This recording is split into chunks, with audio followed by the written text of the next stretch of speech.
thank you everyone for having me here today.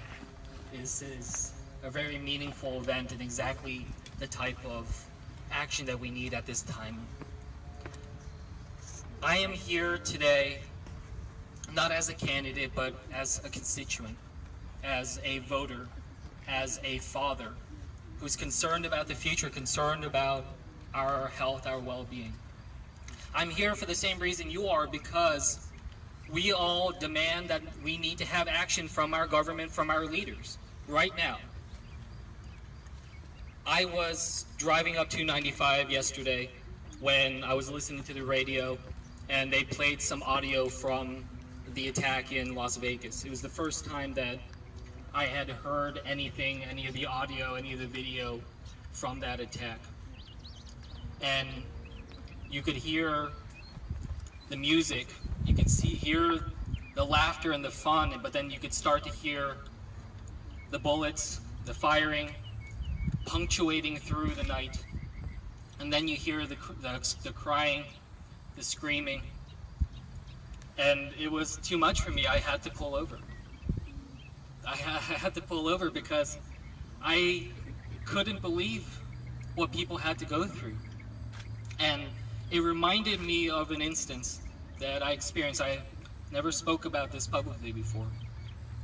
But when I was serving in Afghanistan, we had one day where I was working, my colleague, who was a major in the US Army, started to hear something.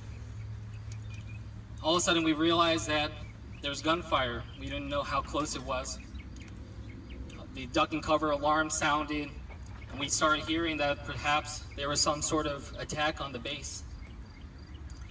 When we go outside, we could hear the gunfire much stronger. It was a situation where there were several attackers with automatic rifles situated in a building right next to the base, overlooking at us, shooting down at us. And I remember running for cover. I remember running out there with my colleague, trying to find some way in which we can keep safe. We didn't know exactly where all the firing was coming from, and it was absolutely madness. We took shelter in a gym on the base and hid there, hoping that the corrugated roof would be able to provide some measure of cover from the attack. And for 20 hours we had to hide there. For 20 hours we were under attack, hearing the explosions go off, getting closer and closer, hearing the gunfire. I, at that time, made sure that I was focused in on what was at the top of my mind, which was my family, my loved ones. And having to, the best I could do was send them emails. The best I could do was try to communicate them, let them know I was safe at that moment, but not knowing for certain that that might have been the last email that I sent to them. I tell you this story because I never forget what it's like to hear the bullets flying by from an automatic rifle. To hear what it sounds like when it comes close to you and you're not sure whether or not you're going to be able to survive. And when I heard that piece on that radio program, it brought that all back. And when I was out in Afghanistan, I volunteered to go out there. I volunteered to serve, and I stood by the military who was protecting me. I had training in firing firearms. I had training on how to deal with crisis situations. It was war. That is not at all what people in Las Vegas expected. You know, we are out there fighting war, trying to protect Americans, trying to protect our homeland, but now we see that that violence is here. We see that that level of devastation, that level of attack is here. That is what we're trying to fight against, because it's about our loved ones. So for me, I'm here again, not as a candidate. I'm not here as a constituent, because this isn't about 2018. 2018, it's going to be too late. You know, we need action right now. Now. Right. We need action right now. Now. And I am not going to wait another day.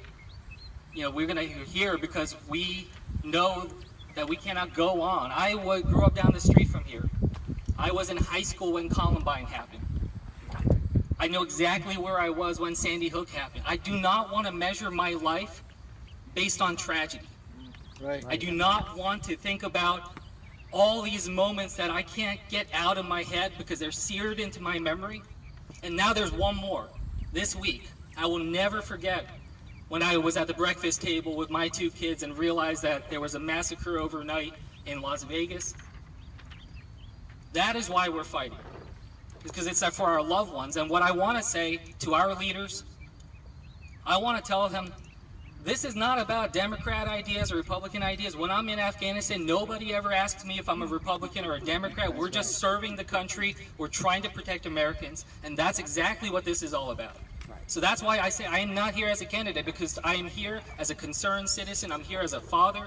I'm here because I don't care what party comes with the ideas. It's about getting things done. It's about finding real solutions for the American people that will protect them going forward. Yes! Yeah.